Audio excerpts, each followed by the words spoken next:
Welcome and thank you for attending. Also, for those of you who are watching the archived version of this presentation on the SAA YouTube channel, welcome. SAA Storytellers, Your Stories on Stage, is a virtual community storytelling show that's an extension of the community stories featured in our quarterly news magazine, Spondylitis Plus. A special thank you to our SAA members who have helped make this space possible. The stories presented here are pre-recorded, but we're gathering live tonight to celebrate the spondylitis community and the healing power of story. Tonight's storytellers are Sarah Shaw, Joshua Lee, Jeff Lindsay, and Eric Banano. So please post comments before, during, or after the stories. Since our founding in 1983, the Spondylitis Association of America has been the face, the voice, and the leading nationwide nonprofit organization educating, empowering, and advocating for people living with spondyloarthritis. Our mission is to be a leader in the quest to cure ankylosing spondylitis and related diseases, and to empower those affected to live their lives to the fullest. SAA has many resources. Just click on the link in the chat to learn more. Okay, our first storyteller tonight is Sarah Shaw. Sarah Shaw was diagnosed with AS in May of 2013 after suffering symptoms for 17 years. Once Sarah had a name for her illness, she wasted no time in reading up on AS and building up her network. After a few years after her diagnosis, Sarah found her co-leader, Sarah, through a Facebook group for women suffering from AS. Together, they lead the Pittsburgh, Pennsylvania support group and work hard to build a kind and caring community of folks trying to balance life and chronic illness. When Sarah isn't volunteering with the Spondylitis Association of America, you can find her spending time with her grownish kids, taking walks while listening to music, attending concerts, reading books, and advocating on a professional level as the Assistant Director of Student Care and Advocacy for Penn State World Campus. In this role, she utilizes a holistic student-centered approach as she assists college students of all ages as they navigate academic concerns, basic needs, health and wellness, respondent support, and care through natural disasters and crime events. So let's hear her story.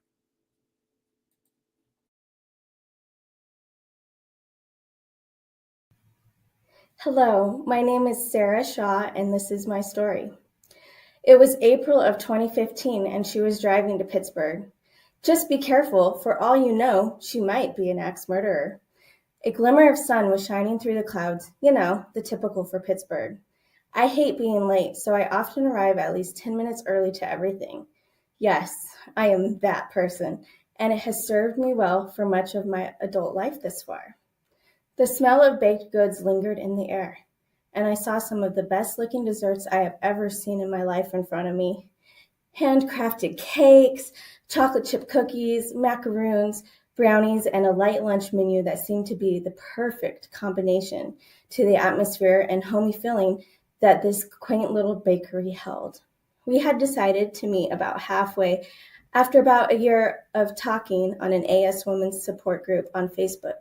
Sarah, yes, we have the same name, though when we are together, we often call her Lizzie, coming in from Ohio, and me making the trek to the far side of the burg. I was still healing from neck surgery that I had a few months before, and a little anxious about being out in public while still protecting my neck from the stares of others or someone accidentally running into me. I am not shy, but I prefer to have a small inner circle because I don't people well with chronic illness. Few understand what it is like to be relatively young while navigating daily life and always feeling exhausted and having some part, if not multiple body parts of their body in extreme pain. For me, it is not just the pain, but also the soul-crushing fatigue that accompanies the pain and the brain fog. Yeah, see, I can't even say it right. Yes, I have tried the diets, the oils, and whatever else folks think will cure me. We all know there is no cure. Though I do try to walk as much as I can because staying active is important with AS. Knowing we are not alone in something is always makes it easier to get through it. We are all part of a club that we don't want to be in. Well, if I have to be part of the AS club, at least I can make jokes and feel less alone when I have a friend living with the same. It is nice to have someone that truly knows what it's like to live with AS who can cheer me up when I am down and offer a truly understanding ear, as Sarah lives with the same. Sarah was lucky to benefit from an early diagnosis, but I had the opposite experience and suffered for over 17 years before I got my diagnosis. Recently, my rheumatologist of 10 years retired during the pandemic, and I didn't get to say goodbye. While this might not seem to be a big deal, it was for me because this was the only doctor that believed something was wrong with me and that it was not all in my head. We all lost something during this time, whether it was the loss of a dream, the loss of human life in others that died from COVID, or the result of a lack of resources because of the pandemic or another situation. I was worried about finding someone else who would be of equal quality. The rheumatologist I found in between was the nightmare we all hope to avoid. Sarah was the one who listened to me when I had lots of bad words and frustration to vent about that experience. One where I never left the chairs of the exam room table during the hour-plus first-time visit.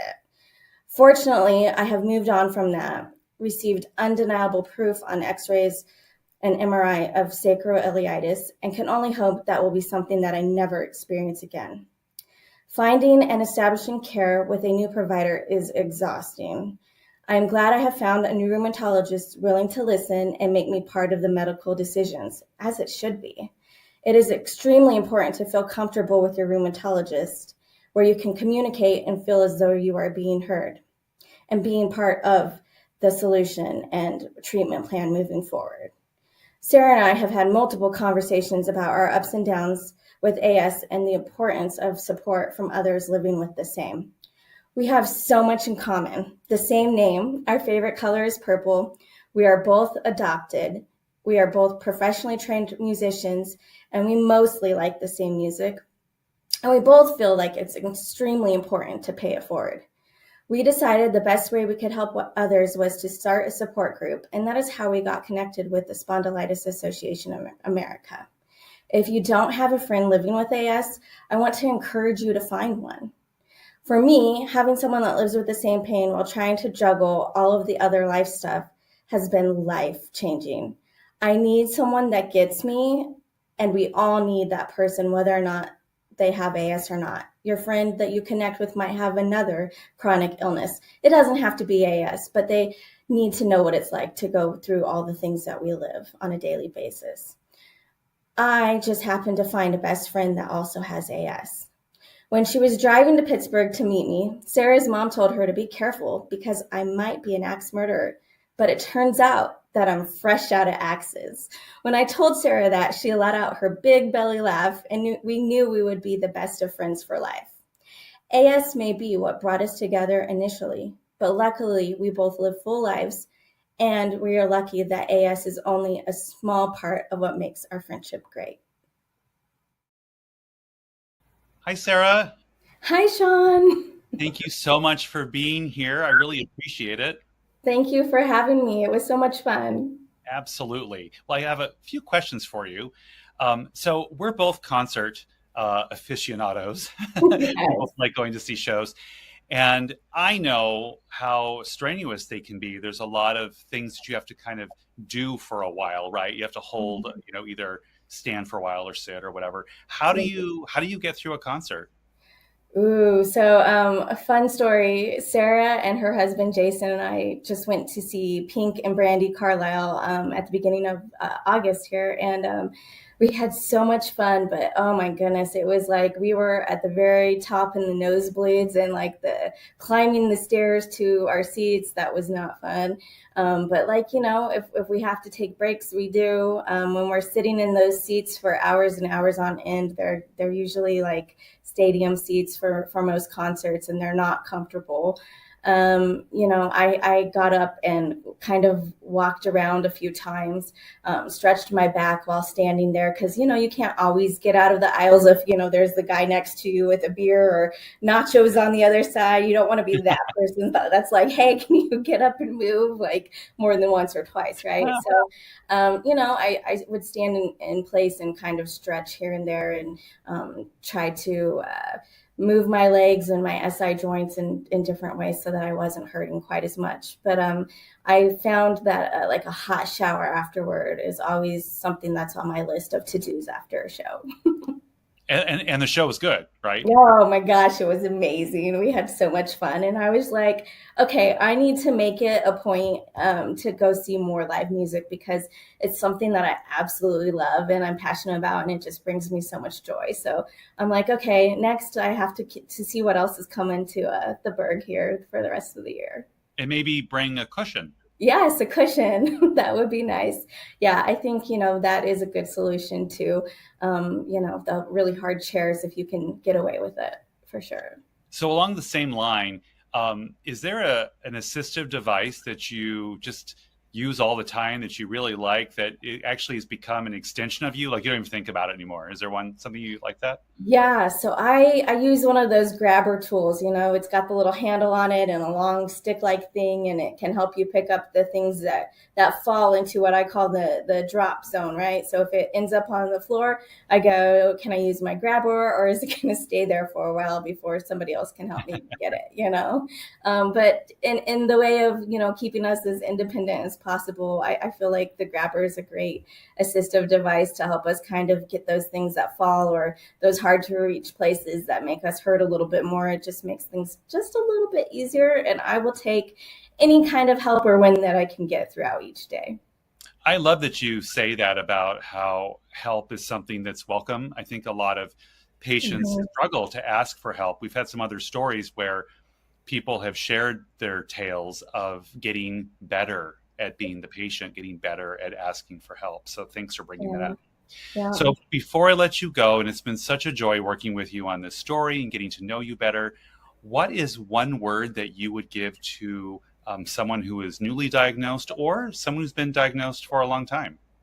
Yeah, I think this word is relevant for either. I would say just like perseverance, right? Just keep going. Like even if we have to measure things by minutes or hours, or even sometimes just one day at a time, having a goal or something to look forward to that you can put on your calendar, I think that makes all the difference. And just keep going, even through the pain. We know AS is so painful, but if we can use different assistive devices, or just other modalities, whether that's like therapy or friendship, even, because that's what we're talking about today, just tapping into those resources and that communication with your rheumatologist and just pushing through each day is really important. I find that in my lowest moments, if I know I can tackle something else the next day, I'm gonna, keep going and make a plan to get there.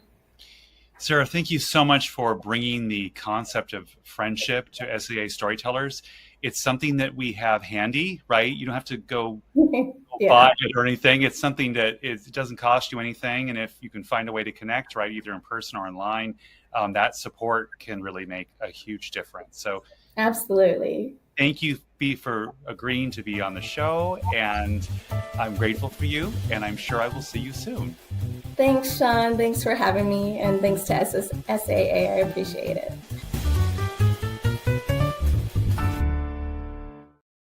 A big thank you to Sarah for sharing her inspiring story and being part of SAA Storytellers. Our next storyteller is Joshua Lee. Joshua Lee is an early retired automotive engineer with spondylitis and a variety of other autoimmune conditions. He continues to raise a 17-year-old daughter as a widower and has a beautiful new marriage with his lovely wife, Victoria. Joshua met Victoria as another spondylitis sufferer in Ireland, and they are both now using their strengths together to cross oceans and bring two families together in a healthy, supportive environment. Let's hear his story.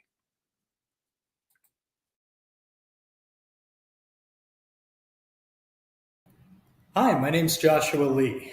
I'm 42 years old and I live every single day with managing axial spondylitis and other inflammatory diseases. My life changed in 2009 when I was diagnosed with Crohn's, an inflammatory bowel disease. I was left with the choice between medications and lifestyle changes, and I have been able to manage symptoms for 14 years using diet alone. During those years, I raised a beautiful daughter. I overcame many other obstacles, even including surviving a stroke and becoming a widower. Now, we all have our own paths to walk and unique stories to tell, and although my life has changed in a variety of ways, my story of spondylitis is the one that I would like to share today.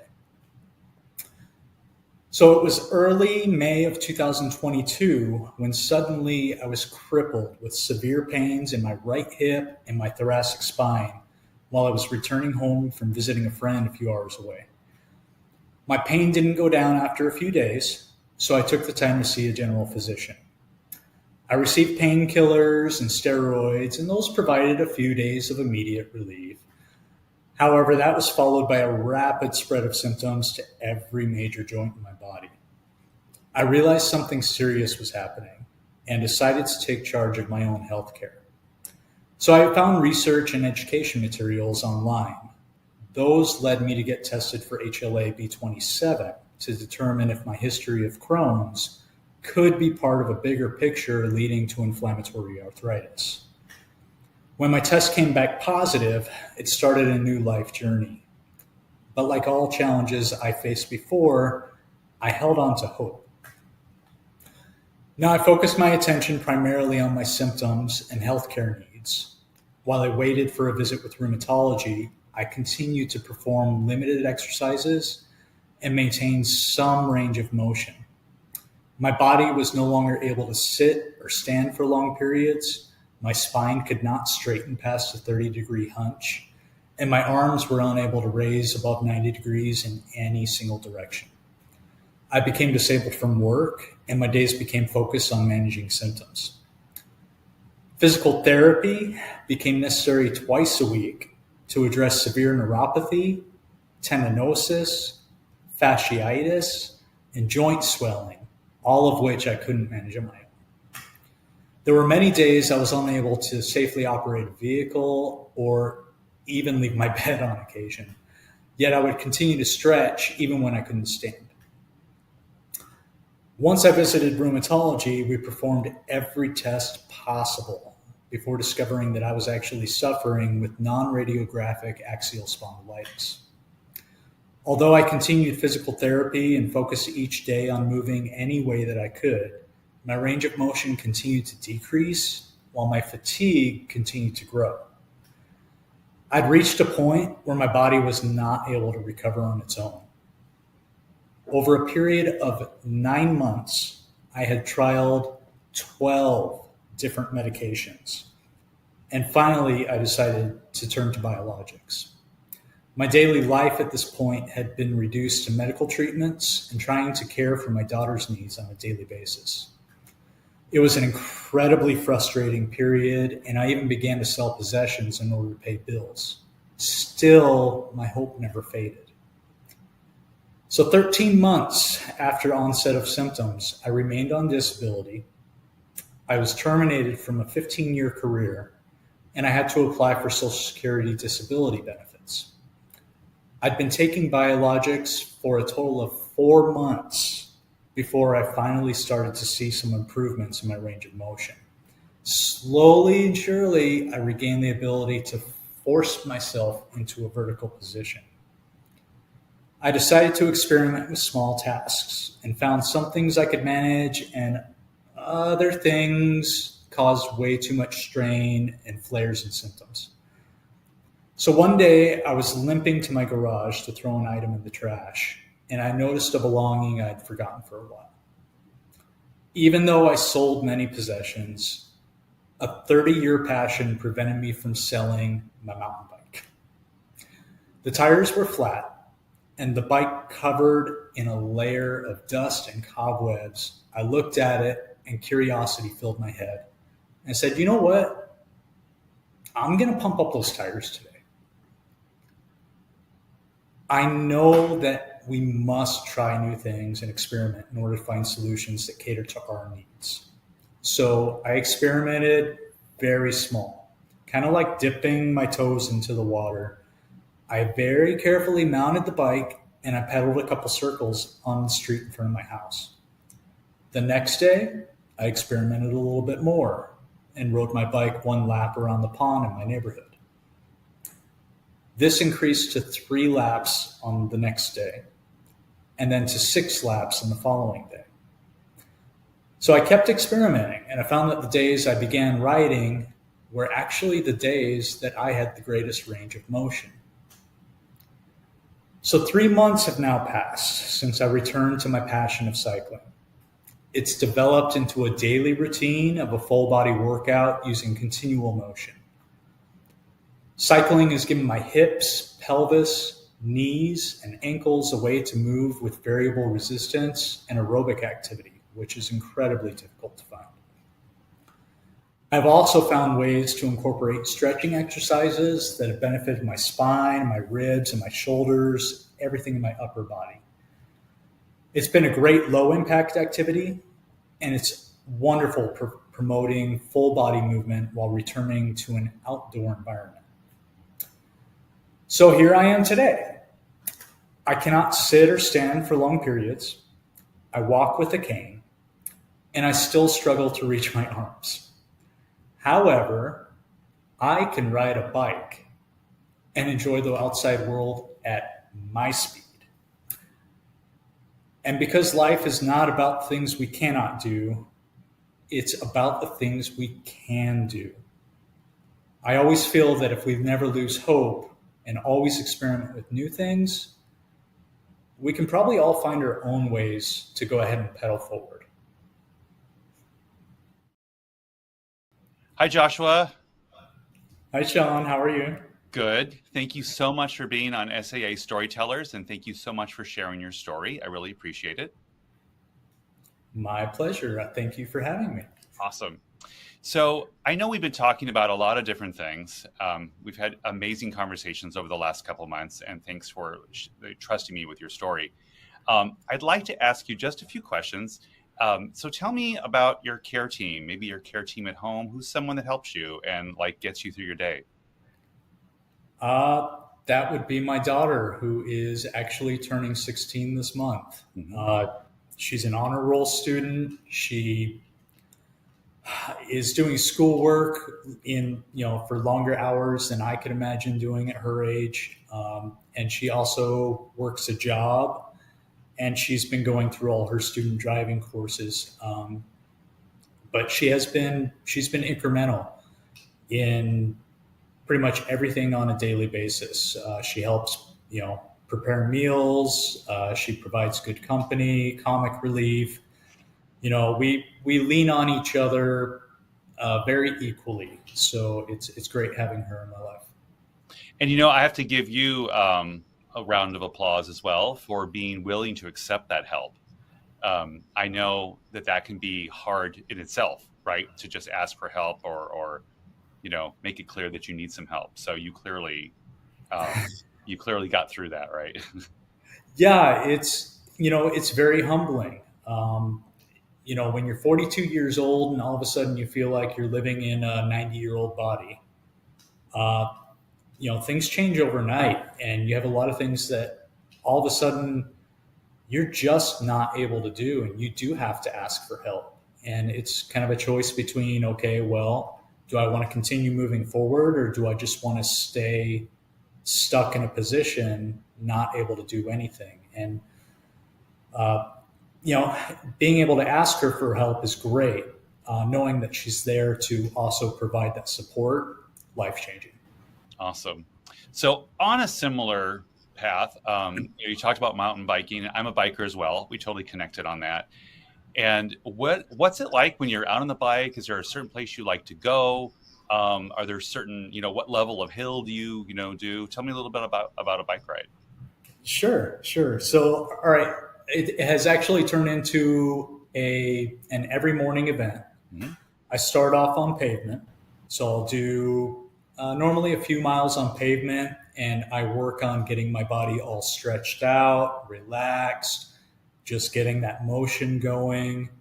And after that, I'll actually break away to a trail where I always say there's two different types of meditation. There's active and passive meditation. And active meditation would be, when we're sitting down and we're forcing ourselves into a meditative state and we're trying to clear things out. Passive meditation is honestly what I would look at mountain biking as. When I'm on a trail, there's no space in my head for anything else, right? I'm in the moment. I'm in the zone. I'm living the trail, and it makes everything else fade away. Both, challenges that I'm facing in my own head, whether it be, struggles from regular life, struggles with spondylitis and pains, anything that could be going on mentally. But it also helps fade away some of those physical pains where, I'm too distracted and I'm too removed from everything else that's going on. I'm just in that moment. So it's definitely a very passive meditation activity. I love it. Awesome. So the last little thing I want, and actually this is a thank you to you because we just chatted about this in our conversation earlier today. I know I hear this a lot, people go, try to solve AS on their own online, and they do WebMD like we do with, all sorts of whatever's out there. What was it like to discover some other language or text or information that wasn't scary? Or what was that transition like from, I don't know what I'm doing to learning more about your disease? So a lot of that came very early on, and kind of like I covered within my story, I jumped into this as kind of a full-time job. It was like, wow, this is something serious and I have to treat it as such. So of course, jumping online, the first thing you come across are the horror stories, all of the gloom and doom. And I really tried not to focus on all of that. I tried to take everything, look at everything from a very, almost from a medical provider's point of view, and just dissecting the facts. But the trouble is, where do you go to look for all the facts? I did come across SAA, and SAA had useful information that was all in one location that I was able to go through and kind of dissect and figure out, okay, well, here's possibilities of things that may come, and I need to keep those in the back of my head just, for preparing mentally. But I remained a lot of focus on, okay, well, what am I actually dealing with today at this moment that I need to address in real time? And that was kind of a game changer for me, was, not getting hung up on what can be, but just focusing on what's there and what do you need to focus on. Because we have so many symptoms that can jump up and rise with what we're dealing with spondylitis. It's easy to get caught up in the what ifs, but those it's a rabbit hole to, depression and just dragging a body down that's already trying to pull itself down. That is a perfect place to end this interview. We hope that this show is something that lightens people's spirits, and you can meet other people that are dealing with similar things and had a similar journey and are, looking for information and ideas to live better and stretch better and keep moving. So Joshua, you have ticked all those boxes. Thank you so much for being on SAA Storytellers. Thanks for approaching me. And I'm so glad that we are in touch, and it has been so much fun working with you. So thanks again for doing this. For sure. Thank you so much, Sean.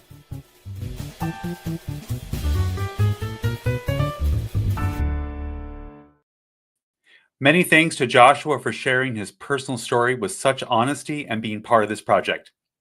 I also want to share that SAA doesn't receive any government funding and relies on private donations. Funds received help sustain programs like our National Support Group program.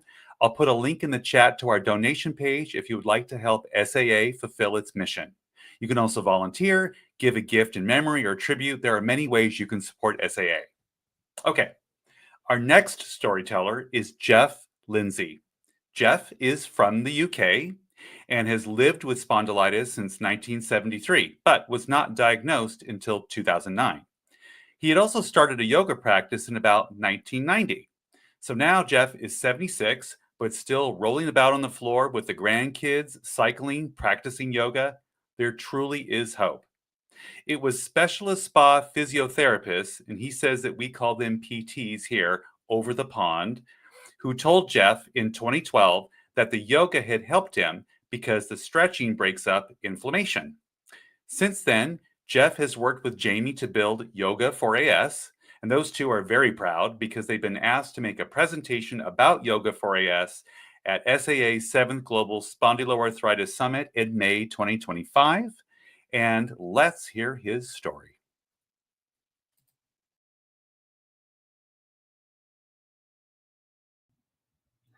Hello, everybody. Greetings from the other side of the pond. This is Jeff from England. Here's my story. I was the not disabled one. I had my dad, my mum, my brother Mick in a loving, stable, skilled working class home here in Southampton, England. We lived in the same house for the first 14, 15 years of my life. Then I went off to university to study social work in 1968. I qualified in 1972. And then in November 1973, I started with this weird pain in my left hip.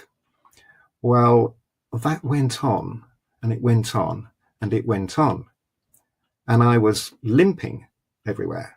Now, my dad was disabled because he lost his leg in the war and he limped everywhere. My mum and my brother had a congenital disfigurement, which looked, it wasn't invisible. It was one of those disabilities that is something that you predominantly see. So then I get this weird pain in my left hip. I don't know what it is. And it happens when I wear tight bell-bottom Levi jeans. Okay, so now anybody who was there in the 1970s knows that if you wanted to get the girl, you had to wear tight bell-bottom Levi jeans. Well, I wasn't chasing after them. I was limping after them. How uncool is that? So I then had to wait 18 months even to see a consultant in a hospital, a doctor in a hospital over here. Didn't get anything out of it. No diagnosis, no medication, told to go swimming, which did help a bit, but the pain carried on. And I know that there's going to be probably thousands of you out there who identify with that story of diagnostic limbo, waiting for diagnosis. And that, for me, turned into 36 years. From 1973, November, until December 2009. So for me, it's going to be 50 years of AS symptoms this coming November. Then the pain moved to my right hip, and I'm like, what is happening? I tried everything. And unfortunately, and a lot of people again will identify this, I learned a lot the hard way. I smoked cigarettes as my only pleasure. And I learned that when I smoked, it hurt. And whenever I stopped smoking, every time I stopped smoking, it stopped hurting. But I confess, I didn't finally stop completely until diagnosed in 2009. How daft is that? But I know a few people with AS, as I insist on calling us, who are stuck in that same addiction trap. And my saving grace was starting yoga in 1990, 17 years into my lifelong AS journey. my class, it was just a weekly class at 5 o'clock on a Friday. You'd think everybody'd be really exhausted by then. But I loved it because by 20 past 5 on a Friday, I was feeling a lot better. And the pain was relieved, the stiffness was relieved. I hadn't a clue why. But by 2008, I had to stop yoga and much else. I couldn't lie on my back. I couldn't stretch to anything like what I used to. And it turns out I was scoring 8 out of 10 on what's called the BASDI. That's the Bath Ankylosing Spondylitis Disease Activity Index.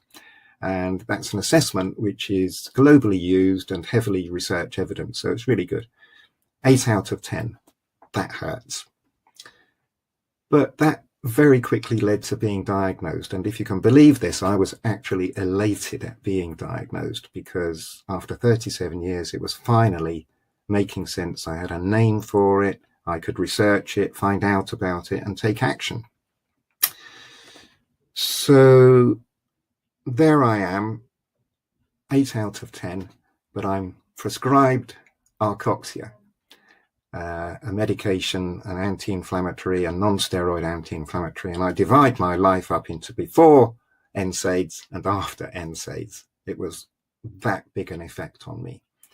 And just injecting a bit of hope here for you, my BASDI score came down from 8 out of 10 to 2 out of 10, and it stayed at 2 out of 10 for the last 12 years. So that's good news, isn't it? So here I am at the age of 74, and in 3 months' time, it'll be the 50th, let's say the word anniversary, of my first AS symptoms. How should I celebrate? Well, it's been an okay life, really, I have to say. I am disabled, like my dad, my mum, and my bruv, but I still have an active life, and I hope my story gives you hope. I would also like just to say that what has inspired me is working with Jamie Boder to build Yoga for AS.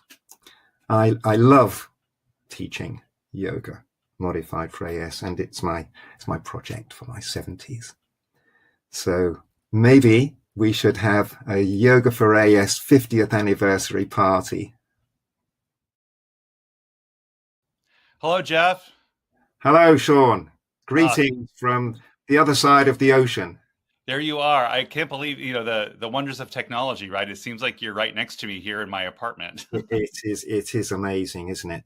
Wonderful. Well, thanks for being here today. And before we start chatting, I just want to say right off the bat, thank you so much for mentioning the bit about smoking. It comes up a lot.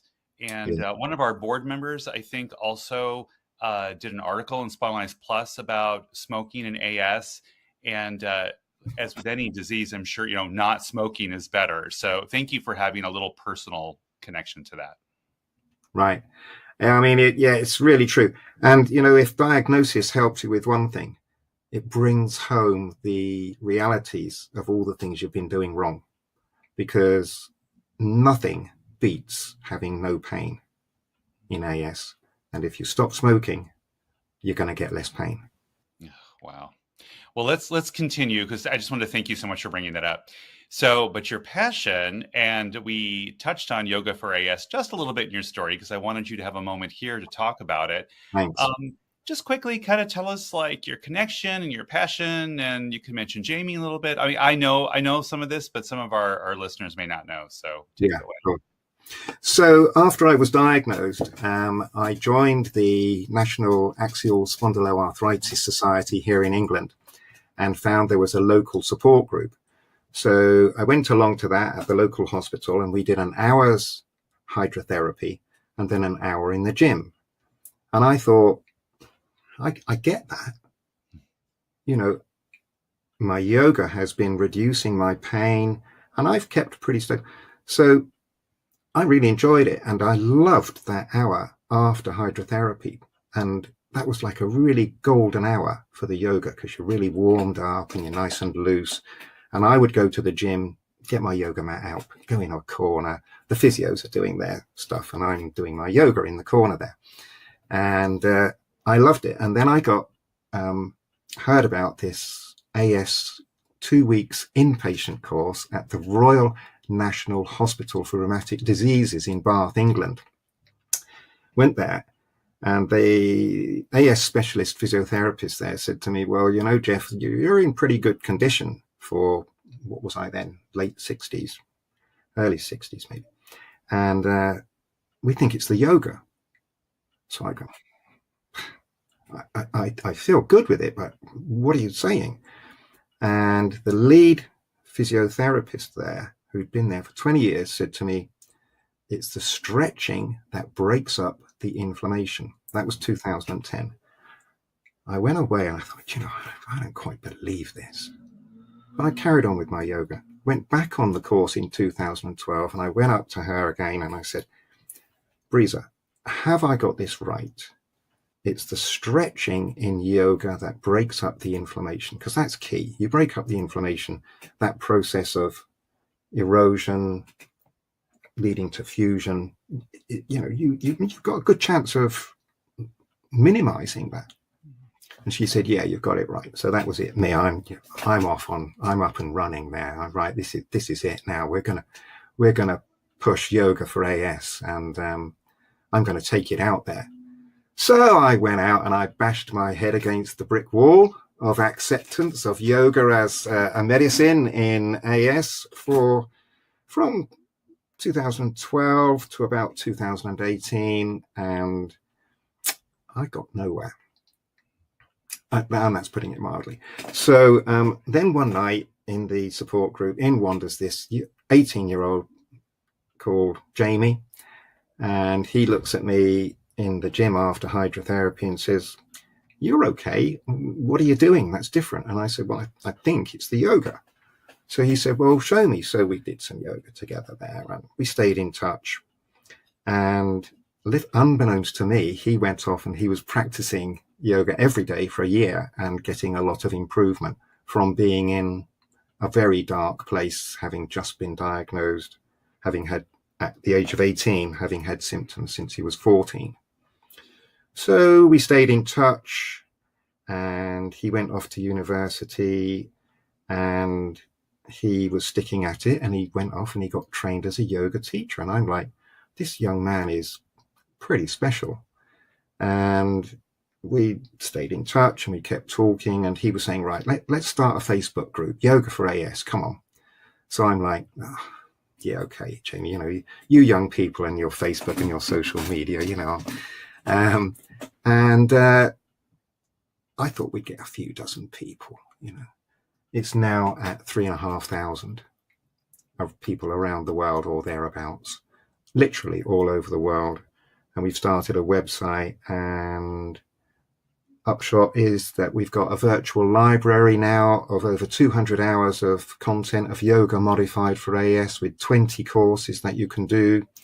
And we give 4 yoga classes a week. Jamie does 2, one on strength and flexibility, one on stretch and relax, and then I do a beginners and an intermediate class.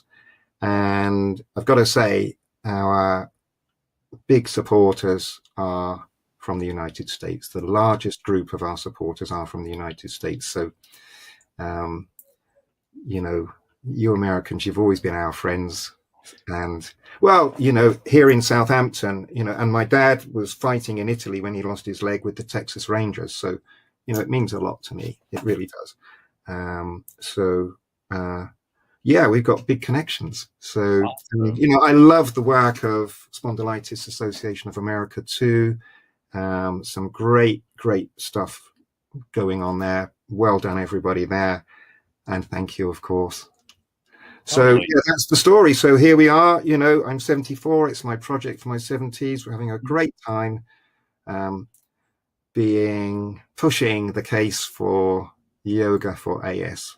Absolutely. Hey, Jeff, thanks so much for sharing that story for folks. And I'll be sure to direct them to your website, and we'll put a link to the website and all that stuff in our presentation. So before I let you go, because I know that you're across the pond and we have different time zones and everything, what do you do for fun? What is just something in your hobby that's not yoga that you do for fun to just relax? And Well, we have a camper van, and we've just come back from a month touring in Spain and Portugal.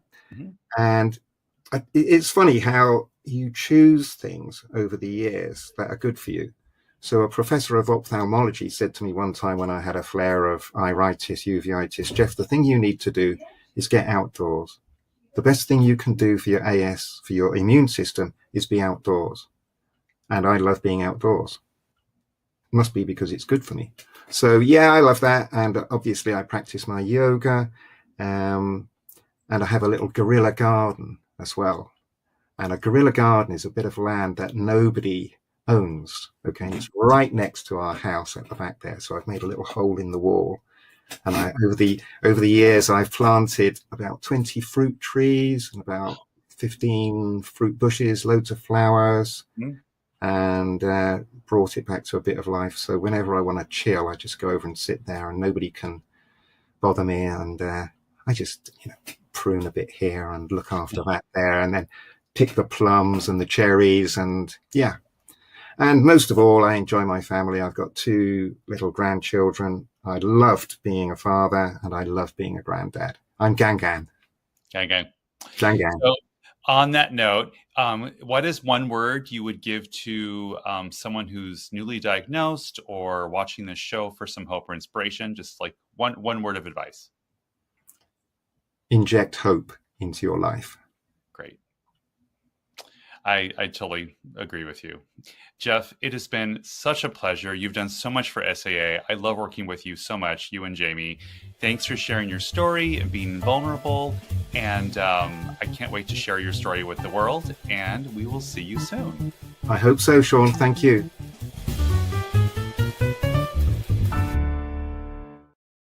A big thank you to Jeff for sharing his touching personal story.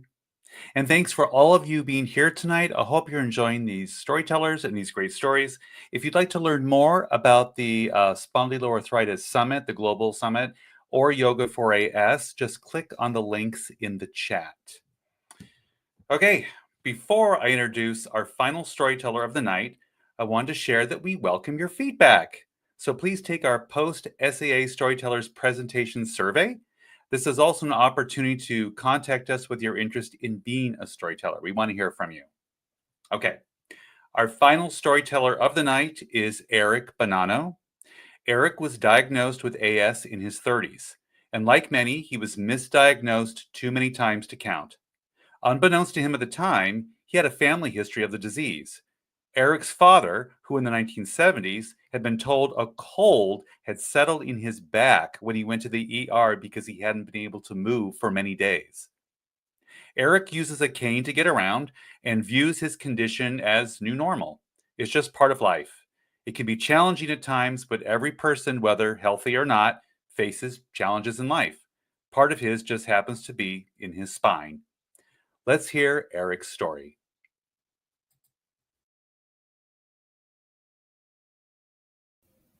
Overcoming adversity was something that was repeated in every locker room that I'd ever been in.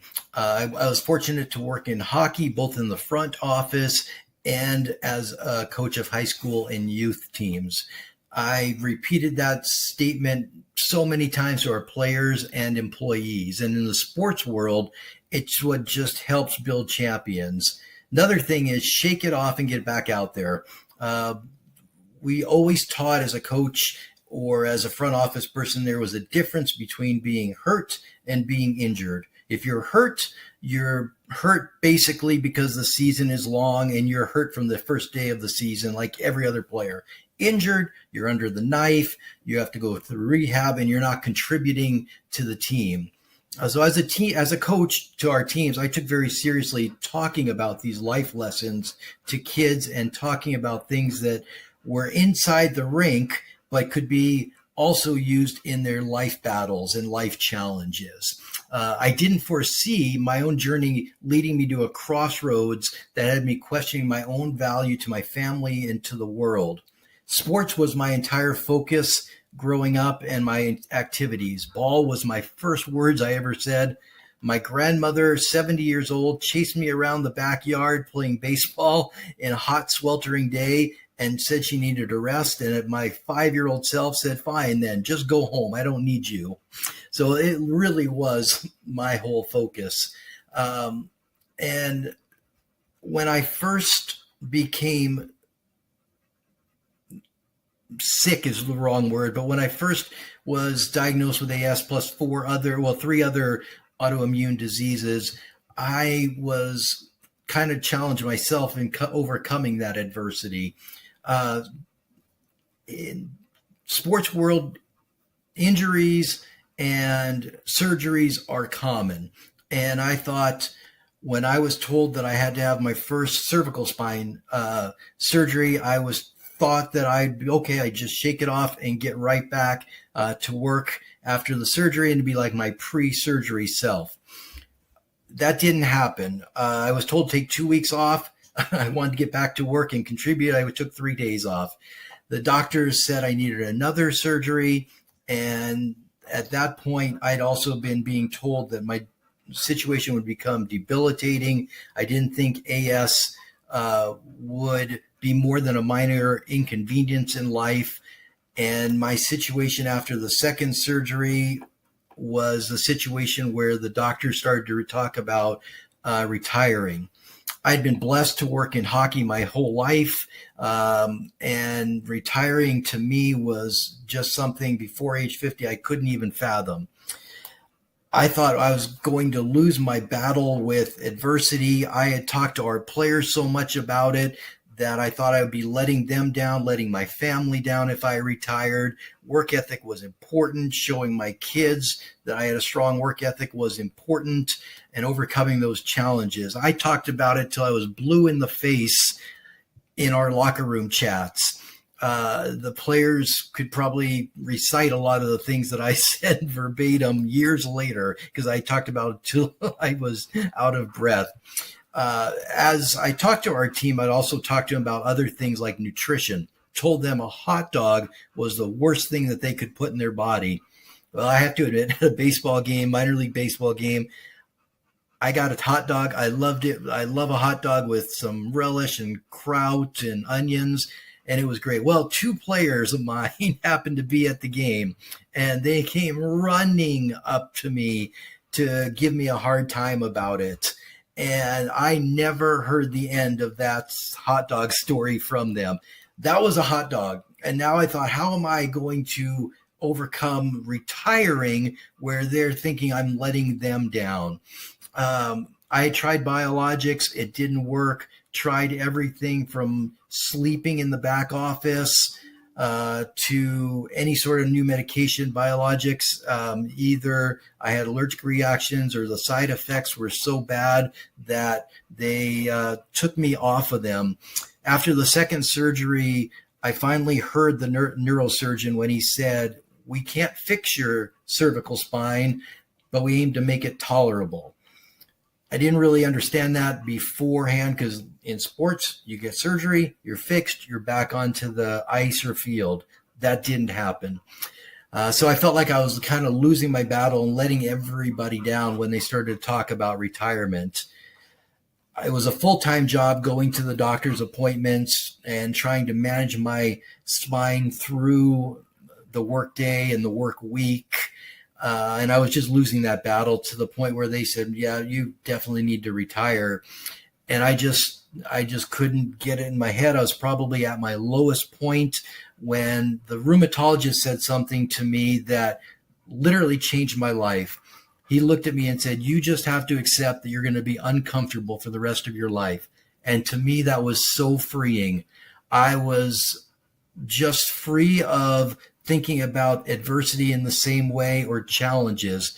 I finally discovered that retirement wasn't synonymous with giving up. Rather, it was an opportunity to embrace a completely different chapter, a chapter that still had purpose and potential with life. I learned that a strong work ethic isn't just confined to a job title, but it's the values that we embody and the lessons that we learn along the way. So I embarked on a new journey, reimagining my contributions and goals.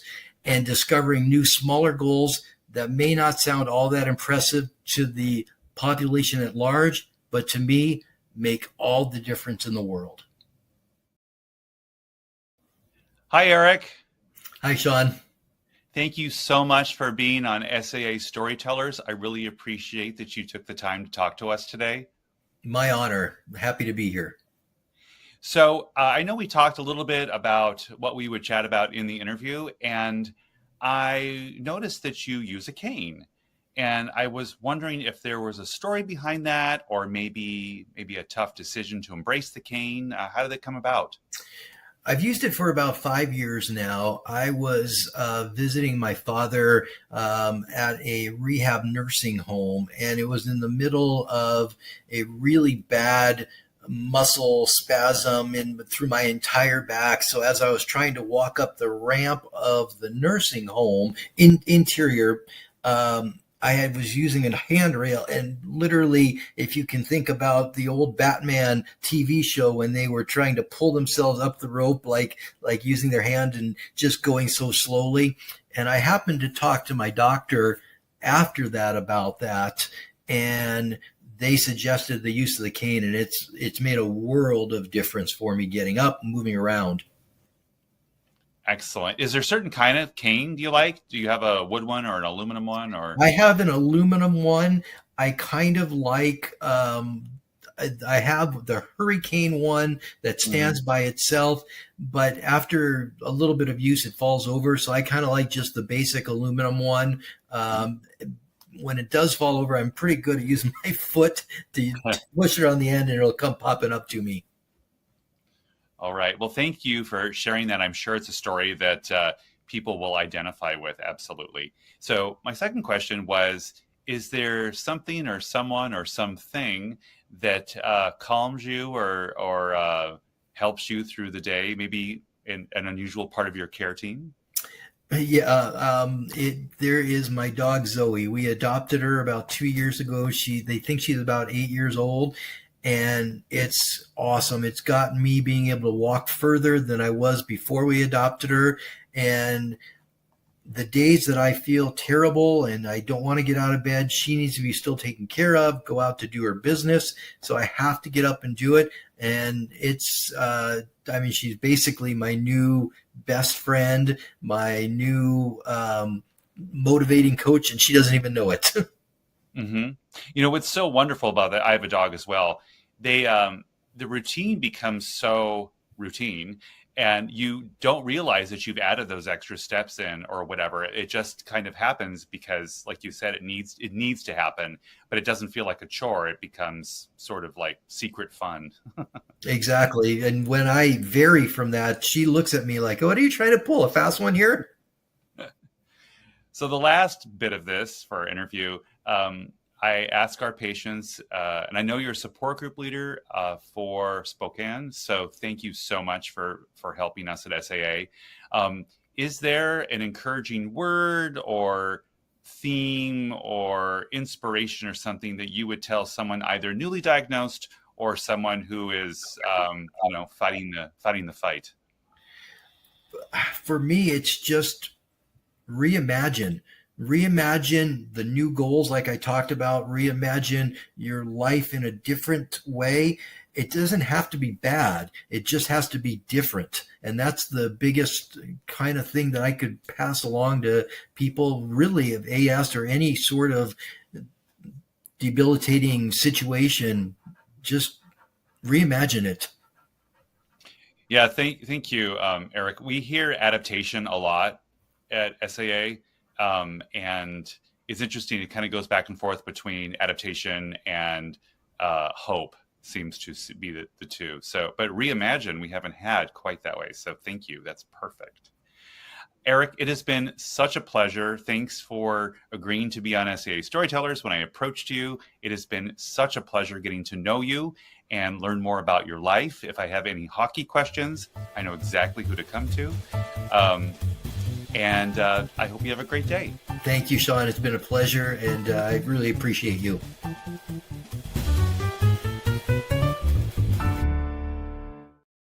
Many thanks to Eric for sharing his touching and motivating story. Thank you so much for being part of SAA Storytellers.